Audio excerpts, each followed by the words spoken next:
Welcome, everybody, to the Black and White History Podcast. We are your hosts, Christian and... Have you ever noticed that the French national anthem is a tremendously violent song? I mean, I don't speak the language, so... Well, I mean, I don't either, but okay, look up the lyrics one time. Seriously, like the main chorus of the song is basically like, come on, everyone, let's water the fields with our enemies' impure blood. Now we're immediately demonetized.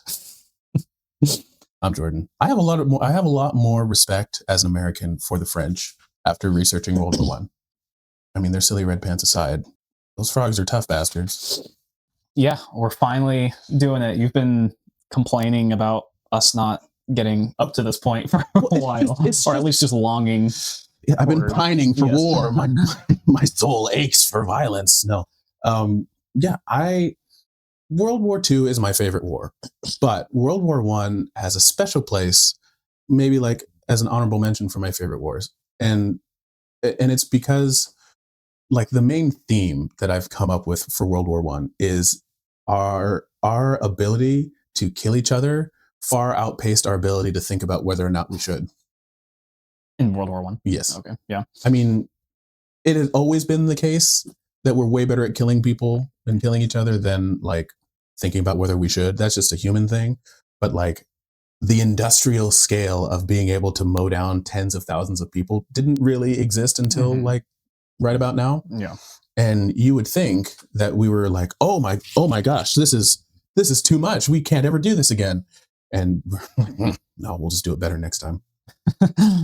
Yeah, this is I think this might actually be my favorite war because World War II is great, but it's kind of like the sequel where it's, all right, first one did great. The sequel, just do it again, but make it bigger. Bigger really budget, is. Bigger, better special effects. Yeah, better special Drop effects. the sun on them. Yeah. So it's like, okay, yeah, that one is bigger and I guess better based on that. But there's just something about the OG that just still stands the test of time. Like it had never been done before. No, no, they didn't call it the First World War at the time. It was just the Great War. And by all accounts, it was a pretty great war, honestly, in the terrible sense.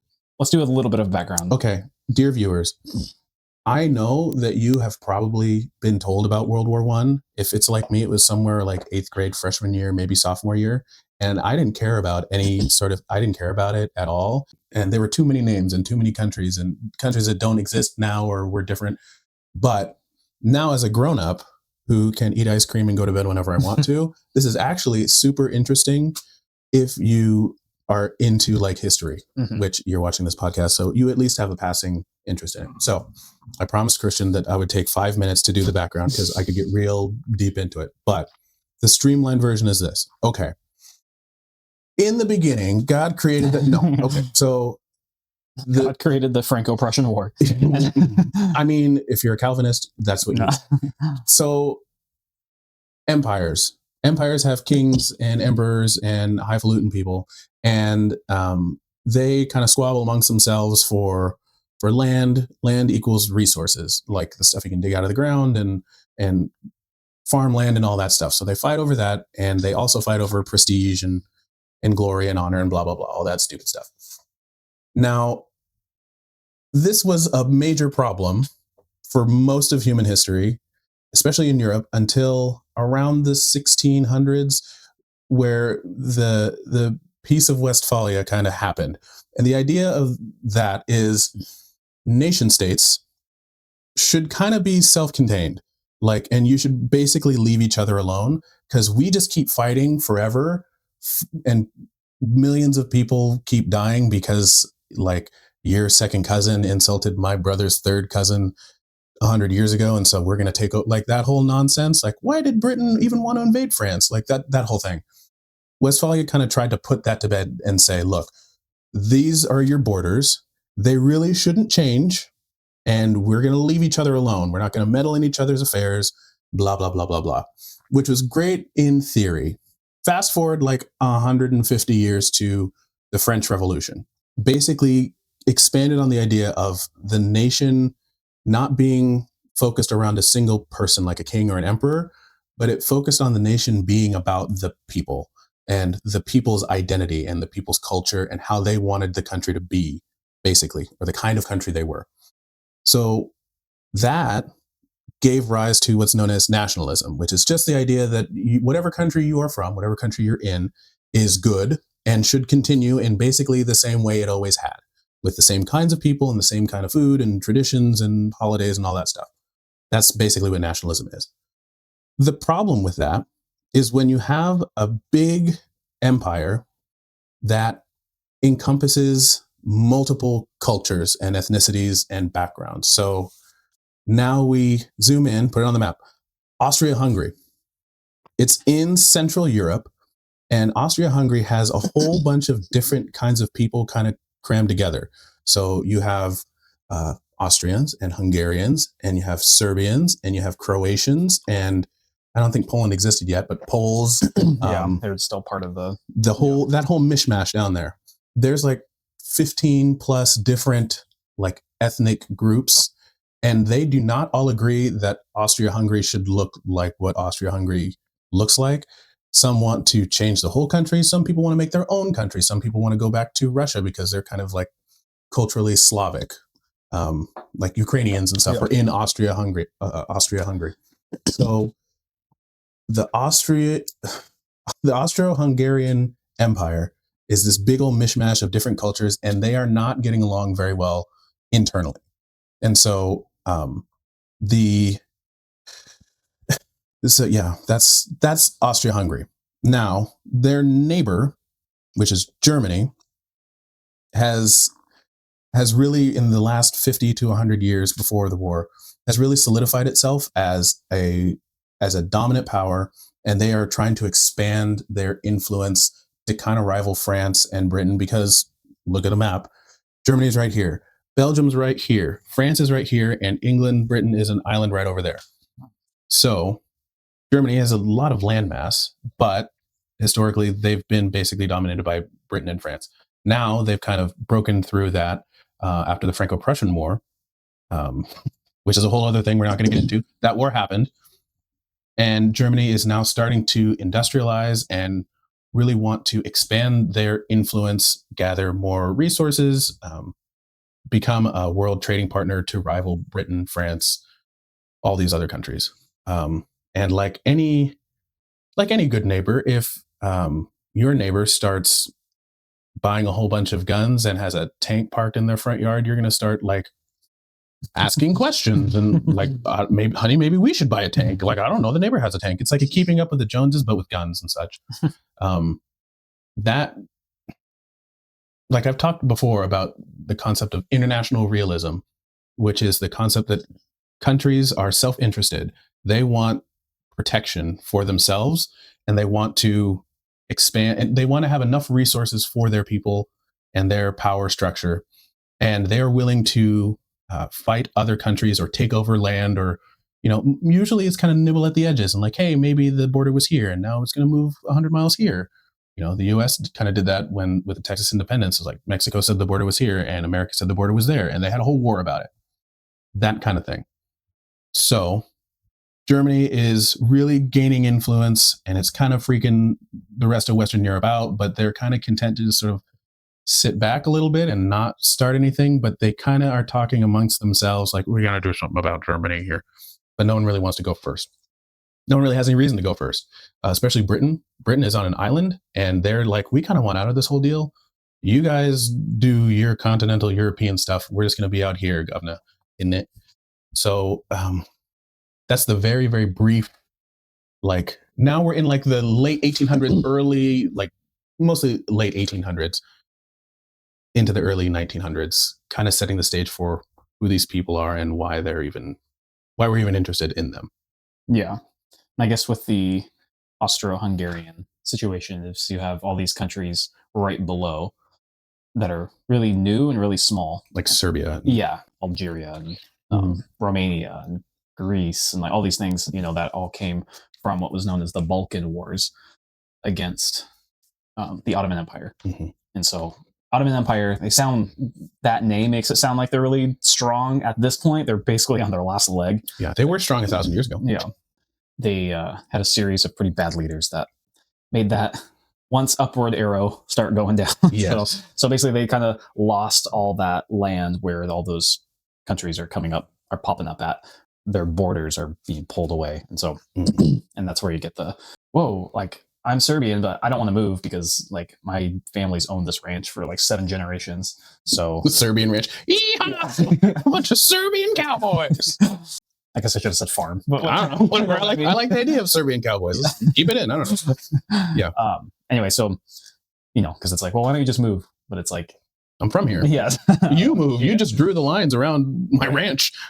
I got 500 head of cattle here. You can't tell me to move my fence line.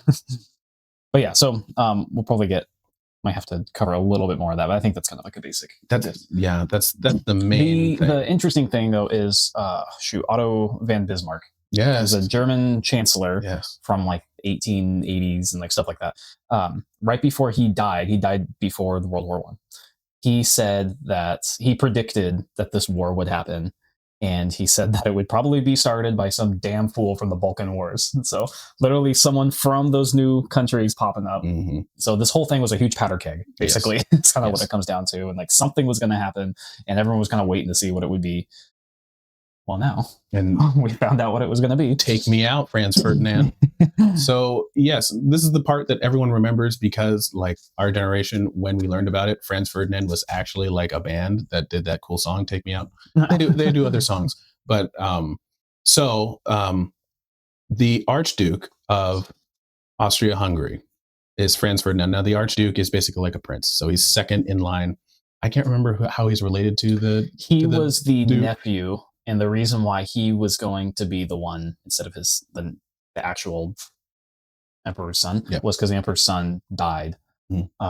And so next in line was Franz Ferdinand. So it's Franz Joseph is the current, at this point in the story, emperor of Austria-Hungary. So, and he was, I don't know how else to say it, not very pro-Serbia. No. And so... No, he wasn't. But the contrast to that, though, is Franz Ferdinand was like willing to hear out what Serbians would want and like try to meet in the middle and stuff like that. And so if Franz Joseph dies like the late 1810s. So if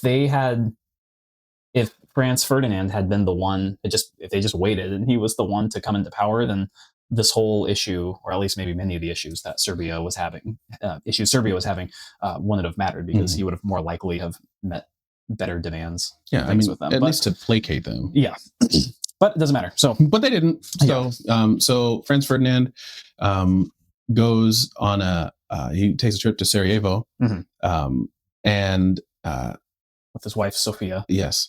So the interesting thing with that is I guess to kind of show how Franz Ferdinand was willing to kind of cross the line into like not doing what was so traditional and reserved, like Franz Joseph and like other emperors before him. Was Sophia was like not in the same royalty status at all. In fact, it was a huge scandal that they were even going to get married, and it took a long time and a lot of lobbying for Franz Ferdinand to be able to legally or whatever allowed to marry her. And so by the time that it was agreed on that they could get married, he basically had to sign away the fact that their kids wouldn't be able to take over the throne after he had died.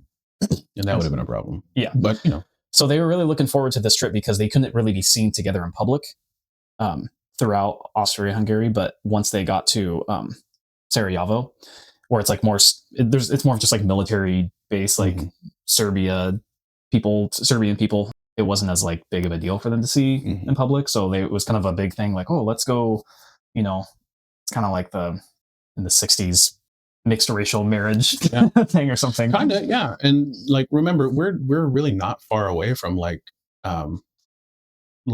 hereditary marriage or like marriages to preserve like royal bloodlines and such. I mean, like the Kaiser Wilhelm, King George V, and Tsar Nicholas are all cousins. Yeah, they're all related. So like, Tsar Nicholas is the leader of Russia. King George is the king of England, and Kaiser Wilhelm is the leader of Germany. So like hereditary marriage and like power structures, like we're not far removed from that. That is in place right now. So the fact that this even was allowed, it was even entertained, is like like you said, it demonstrates that Archduke Ferdinand was more progressive. Yeah, right. And the Serbs probably would have gotten more traction with him. But at the same time, like, if you want your own country, you kind of want your own country, and you kind of, I don't know. But anyway, so the Serbians, there was a kind of a secret sabotage group, terrorist group, I don't know, whatever you want to call them, a group called the Black Hand, which, if you're the good guys, I don't know if the Black Hand is the best name for you, but whatever. They hear that Franz Ferdinand is coming down to Sarajevo, and they say, this is a good time. We're going to get him. This plan will go off without a hitch. We got a bunch of grenades, and we'll just spam grenades, and it'll work the first time. No issues at all. And it didn't happen. It didn't happen. Yeah, they missed through. Well, yeah, well, unfortunately, the security car behind them got hit. What a lovely day. I don't know Austro-Hungarian accent, but just driving around and Austria. Yeah, they're kind of German, yeah. I think. I don't know. But they're kind of just driving around. Oh, that's unfortunate. What happened behind us? Let's take a right and let's get a coffee, dear. And then instead of thinking that they would be like, oh shoot, we're under attack, let's go into hiding. The dudes behind us just got blown up. Yeah. Let's continue the tour, darling. They decide to go and try to go to the hospital where the officers were behind them that got blown up. And great thought. By sheer coincidence, they take a wrong turn there and happen to run into one of the other assassins who in that moment had actually been thinking about taking his own life. Because he failed. Yeah, and so when he sees them go through, he realizes that's his chance. Is that the Archduke? Yeah. God, just give me a sign. If you're there, I just want to... This isn't me. No, don't do that. Oh. So, his name is Princhep, I think, is the assassin. I don't remember his first name. It's not super important. But he just shoots him. Yep, he fires 2 shots, one at Sophia and then one at Franz Ferdinand. They both die pretty well. Sophia dies soon, like pretty much immediately. Franz Ferdinand, which is like his last words to her were him grabbing her saying, no, Sophia, you need to live for our children. And so we'll have a tearjerker moment there. It was a pretty good shot. So there's that, I guess. So they're dead. And that pisses off the Austro-Hungarians. Very, very much. Serbia doesn't like directly take responsibility for it, but it's like they pretty much know it was the Serbians who had something to do with it, especially when they caught Prinčep. He was a Serbian. I think he was part of the Serbian military beforehand, and then was involved in this. Well, the Black Hand was they're like a nationalist group.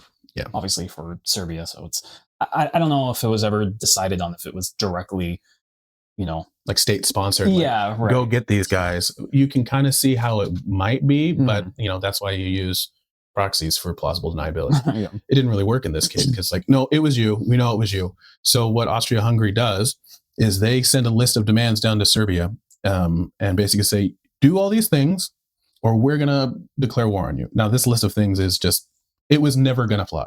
I didn't even bother reading the list. It's just like... Yeah, well, they agree to most of it.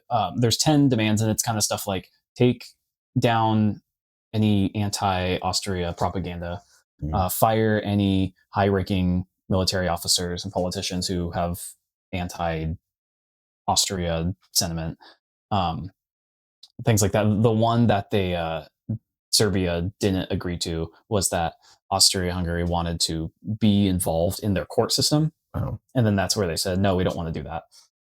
War. Yeah. And then wear your pants backwards for the rest of your lives. Well, we're not doing that. We'd rather die. I'll oblige you. There's a whole, and we don't need to get into it, but it wasn't so much like, here's this letter. No, we're not going to do that one thing. Okay, war. There's like a big breakdown in communication. And like Germany, what was his name? The emperor, Kaiser Wilhelm? Yeah, I think he was like gone while this happened. And so, because Germany's basically like the big brother for Austria-Hungary. And so Austria-Hungary can't go to war unless Germany can go with them because they're just not strong enough. So anyway, there's like miscommunication on the whole thing. And then anyway, point is it doesn't matter because it didn't work. Declare war. So yes. So now this is the real the sticky wicket of World War I is because you now have different nation states and they have promised to be each other's best friends forever. And you can't break a double pinky promise when you promise to be another country's friend. So when Austria-Hungary declares war on Serbia, Germany automatically declares war on Serbia as well. Now, when Serbia has war declared on them, we look a little bit north to Russia. Russia is kind of the big brother of Serbia. Yeah. Because they have a lot of ethnic Slavic people in Austria-Hungary who have kind of wanted to break out, but Russia didn't want to start a whole war with Germany. But since the war has already kind of started, Russia steps in and sides with Serbia. Now, when Russia steps into the war, now France starts looking over, because Russia and France have not decided to be best friends, but they've decided to at least go to each other's birthday parties. And so when Russia goes in, France also goes in. And so Britain is, at this point, they say, we're still kind of out of it. This is a continental issue. We're content to kind of stay over here. The U.S. also, because this is 1914, the U.S. looks over and says, yeah, no, this is a European problem. We have no dog in this fight. We have a lot of Germans. We have a lot of Russians. We have a lot of French and English, and they're all kind of split up. So we're not going to pick a side and piss off our own citizens. So we're out of this deal too. That's kind of where it starts. Yeah. There's I mean, I guess the beginning is basically like Germany and Austria-Hungary versus Serbia, Russia, France, Montenegro, and then I guess the Ottoman Empire is kind of there. So yeah, the Ottoman Empire. It's like a 2 versus 6. Yes, but Germany is like probably the strongest army in the world at this point. So it's like they can actually take this on. It's only until when Britain enters that it ends up being way more contested. Yes, basically. So that's kind of where, in 1914, that's kind of where the battle lines are drawn. This is, we've gone through the dodgeball line and picked our teams. So let's talk about kind of the technology, the world is a changing. The world has changed. Like the last time we talked about a major war was the Civil War, which was in 1860. This is, I mean, relatively shortly after, what, it's like 50 years or so. But so much has changed. So the biggest thing, we can fly now. Yes. So we have planes. Initially, they were used as just reconnaissance. So they would just fly over an area and take pictures to update where troops and fortifications and stuff were, which is great because, back in the day, you just had a map and it's like, oh, they probably have a fort here. Or you would have to send a dude over the hill, and maybe he didn't see it right. Maybe he took a wrong turn. Maybe he got killed and you weren't sure. Now we have a plane that took a picture of at exactly this time, in exactly this spot. This is what's happening. So that changes things a lot. Phones. They did have the telephone. So it's not super reliable. You have to run cables across battlefields and everything. Yes. But, it's still. Yeah, you can talk. Radio is a thing. It, again, is not super reliable. The Russians use the radio a lot, but they did not encrypt any of their radio transmissions, meaning that when I say encryption, that means like coding it so that people can't just like tune into the AM baseball stadium station and hear what you're saying. The Russians just sort of like, yeah, we're going to move 100,000 troops down south in 3 days. And so the Germans were like, oh, wunderbar, this is great. So radio, telephone, they still had telegraph. Telegraph was the main thing. They would just use Morse code. They could also encrypt that too. So what else did they have? They had like the guns themselves. So remember in the Civil War, we still had the muzzle loaders where you put the powder and all that stuff, flintlocks, all that stuff. That is well outdated now. Now we have self-contained cartridges. So like a bullet that you would think now.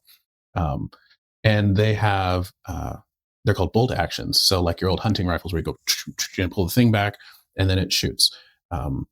So these bullets are not necessarily bigger, but they are faster. They shoot faster. They shoot farther and they're more accurate. You hold them in a magazine, like an internal magazine. They're way easier to reload because you just put the whole bullet in the top and then load it up and you're good to go.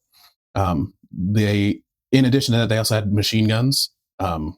Early in the war, it was the Maxim machine gun, like that big old thing. That was a big water jacket because the barrel would get so hot because it would shoot 400, 600 rounds a minute. This is like compared to the Gatling gun where you hand cranked it. This is like a true machine gun. It would just until it ran out of bullets or the barrel melted, which is why it had a water jacket on it. What else? They did have submachine guns, so that was later in the war, but like more handheld machine guns, like you would think now. The Mark I tank. That is the big thing. They look kind of like eggs, just kind of rolling along. And I mean, imagine you're a 1916 cobbler, like a cobbler's apprentice, and you're in the middle of France, and all of a sudden you see a big metal thing just shake the earth around you. Because at this point, like when tanks weren't around at like the first part of the war, they came like mid-war, but trenches had been established. And so, well, how are we going to get across trenches? If you just stand up and run, you'll get cut in half by a machine gun. Well, let's just put a big metal box on tracks and just roll over the tops of the trenches. So those were crazy. You shoot at them with your rifles, so they don't do anything. They have machine guns in them. It's a whole scary thing. Not super effective. No. I think by the time World War II comes out, they're way better. Yeah, everyone kind of figures out how tanks work. This one, it's like, I mean, they were not only them just being really slow, but they broke down a lot. I mean, geez, if you think of the idea of, oh, we'll use these on the Western Front. If you've seen pictures or videos of what the Western Front looked like, I mean, there's giant, like 20-foot craters and mud just fall into 6 feet deep and everything. So it's like the landscape is just not at all compatible for what a tank in 1914 could handle. So it ends up not being that great of a thing, but you know, it scared the hell out of them. And the interesting thing, because normally you'd think of the Germans having like all these advancements, and they did have a lot. But the British actually came out with the Mark I tank first, so that's cool. I think it was Winston Churchill was involved with the making of that, wasn't he? Yeah. We will fight them in the mud. Yeah. And it won't work very well, but we'll do it. Yeah, that was more of a psychological crazy thing. You just wake up one morning and there's a freaking tank out there. You've never seen it before. What else? The flamethrower. Yes. This is Germany's. This is Germany's thing. And it's a flamethrower. If you don't know what a flamethrower is, I don't know what to tell you, but you know, just strap a bunch of diesel fuel to the back of some dude's backpack and then just spray fire for 200 yards in front of you. Like it's horrendous. Yeah, the idea was, again, like try to combat against the trenches. Tanks would, they would want to use them to go over the trenches. The flamethrowers were used primarily to shoot fire inside the trenches overhead. And so, yeah, I think some of them, they'd go about like 60 feet of their radius. Some could go about 100 feet. But yeah, it ended up, it's interesting that these, on the one hand, it's like, oh my gosh, this is so advanced. On the other hand, it's like not properly weighing the pros and cons of these strapped things. A bomb to this dude's back. Right. So if I'm on a machine gun and I see a flamethrower going by, I'm just going to pick him off real quick. And that's the guy I'm going to kill. Yeah. It's a dragon out there. There was also problems where the operators, you'd have to be really careful not catching on fire yourself, regardless of even being shot at. Yeah. So fire is a big risk. Operating that. Fire is a big issue. Walking around with pressurized tanks of fuel of kerosene on your back is like not a good idea. Not in war. It's like super scary, super effective until like your tank springs a leak and then you're a bomb. Yeah. So I think for me, honestly, the scariest thing that they developed was chemical warfare. So chlorine and phosgene gas, and then mustard gas later in the war. Not only is there bullets and fire and bombs and artillery, but now the air kills you. And it's it's not a good death. It's not quick. So I think the technology with weaponry, like the basics were still there. The cannons and artillery were just bigger. They shot farther. Like you could target people way over there. You didn't even have to see them to lob shells over them. But with chlorine and phosgene and mustard gas, the psychological impact of just at any time. I mean, chlorine gas has a smell. Phosgene gas doesn't really have. It smells like grass, I guess. It doesn't really have a smell. Chlorine gas is like a green, like the poison cloud. That's what chlorine gas looks like. Phosgene, it's odorless, relatively, and colorless. It's heavier than air, so it sinks into the trenches. It's not great. And then you think, okay, well, they had gas masks. Well, not really at first. And then the gas masks they did have, like, you have to detect this gas, and if you smell the gas, Too late. you have smelled the gas. So someone just yells gas, and then you have to find your gas mask in wherever you kept it, if you still have it, which I would keep that thing on me, but then put it on, and you like, and it wasn't even like an instant thing. You could be exposed to some of these gases, and then hours or days later, like, start getting chemical burns and like blindness. It was horrifying, absolutely horrifying. Like, this is what I mean by our ability to kill each other at mass levels and not think of, like, this might really, like, psychologically mess people up. I mean, they did realize that, and then they just decided to do it anyways. Yeah. And both sides did it. Like, the Germans did it first, but then the British were like, oh, that really worked. We should do that ourselves. They weren't like, this is too crazy. Yeah. Like, oh, that's just crazy enough to work. Except it kind of didn't, because it's gas and it depends on the wind. Right. Like, I think we'll get into it when we get into the battles, but like, yeah, that's kind of like the technological era. So do you know, fun fact, someone famous was hit by mustard gas and was momentarily blinded, but lived. There were a bunch of famous people. Was it Hitler? Yes. Oh, it's like, not Tolkien. Yeah. Yeah, I mean, that is another thing too. So people like Ernest Hemingway, J.R.R. Tolkien, and Adolf Hitler were in World War One, and that obviously had an effect on them. For Tolkien, like, he was at the Somme, which is a massive battle that we'll go over, but just like the hellscape of, like, just bodies everywhere, and big craters, and just the sense of doom, where at any time, without warning, you could be killed 5 different ways. Like, what fresh hell are they coming up with now? Just 100 yards over there. Like, just, you don't even have to die from enemy action. You could just get sepsis or gangrene or anything just from living in a hole in the ground. Like, that's what they were. That's what the trenches were, just holes dug in the ground and filled with water and rats and human waste. And it was just, yeah, it was not good. It was very, very bad. So then on top of that, trench warfare. Yeah, that's it. Without mustard gas, trench warfare would have been bad enough. Yeah. So that it's interesting, because I didn't actually realize this until pretty recently, that trench warfare didn't begin right away. It was actually, like, much further. Yeah, when they realized we can't just stand shoulder to shoulder against machine guns, Yeah. we should probably dig a hole. Yeah, so kind of, on, like, the Western Front. Obviously, everyone knows the Western Front, but that wasn't like the beginning of the war, and two, that's where trenches kind of really started, like, for realsies on there. Obviously, we had trenches like in the Civil War and stuff like that. Sure. The trench warfare, like the modern, like, as a battle doctrine. Was started by primarily between, like, Germany and France. And so I know we did, like, our 1917 review recently. So I always thought it was interesting how in that we talked about how far ahead and advanced Germany was on pretty much everything, but, like, a good visual on seeing that is just comparing their trenches versus like the British. Yeah.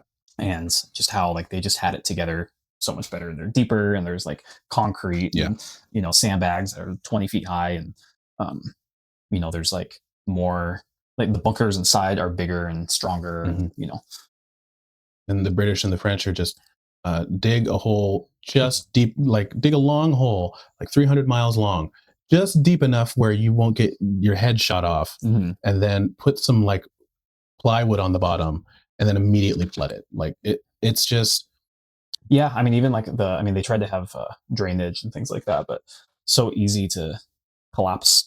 Yeah, especially it's hard. Like, try digging a man-sized hole in your backyard. I mean, call 311 before you dig. Don't hit a gas line, but, like, try to do it. Number one, it's really, really hard to do with just hand tools. And number two, watch if you don't get 3 feet down and the sides start caving in.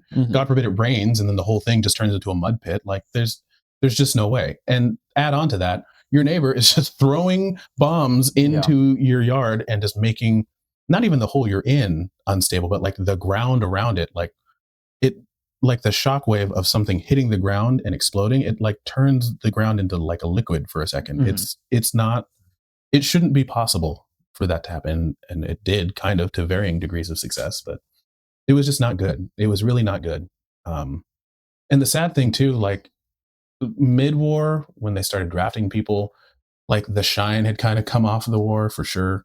But early in the war, people were like, "Yeah, this is like the wars like Waterloo and those good old timey battles where we stand shoulder to shoulder for honor and for God and country, and it'll be done by Christmas and all that good stuff." And they get there, and it's like the air is poison. Yeah, they're shooting fire at us. What are we gonna do? What can you do? Dig a hole. Yeah, and hang out there for 3 years. Yeah, I mean, you got to also think too, like so many just things you don't even think about with stuff like that, like let alone just how horrible living conditions are, just being like so close together in the ground like that. But there's no bathrooms. No. So you have to go to the bathroom like in your helmet and then fling it out out of the trench. I mean, the disease, rats, there's no way to bury anyone. So if people die in the trenches, then you just have to bury them in the trench. And then it rains, and then the dirt goes away, and then people's hands and feet and skulls are just hanging out in the walls of the trench. Like it's a horror show. It's a haunted house, and people are shooting at you, and the air is freaking poison. It's all for a couple meters of gain, or loss. A couple yards today that we give back up tomorrow, and then 20,000 people died trying to do it. Like the scale of this is, I have some. This is the other thing too, of like, when we talked about the Civil War, we were talking about like 250,000 total casualties, like, and that's like catastrophic. It's horrendous. These armies, like Germany's army was 13 million people. Russia had 12 million. France had 8 million. Austria-Hungary had 8 million. The British had 9 million roughly. The US had 4 million. Like there was like 60 or 70 million total soldiers, like in the bulk of the war. And that's like not, that does vaguely include like the colonial wars and like the Ottoman Empire and like the colonial wars in Africa and the island wars and all that stuff. Like this was a true world war. There was not a place in the world, even in the middle of the ocean, where this war was not affecting you. I think, what was the total casualties? Like 40 million total casualties at the end of the war. Like just, it's like you throw those numbers out, but it's crazy. So why don't we end it there? Yeah, we'll get into part 2 and start getting into, now that we set the stage. If you have the stomach for it, we're gonna get into the actual. So keep that in mind now, as other countries are like, hey, we want to join. This seems like fun. It'll be over by Christmas. Okay, great. Well, thank you for sticking with us. Make sure to like and subscribe, and we will see you next time.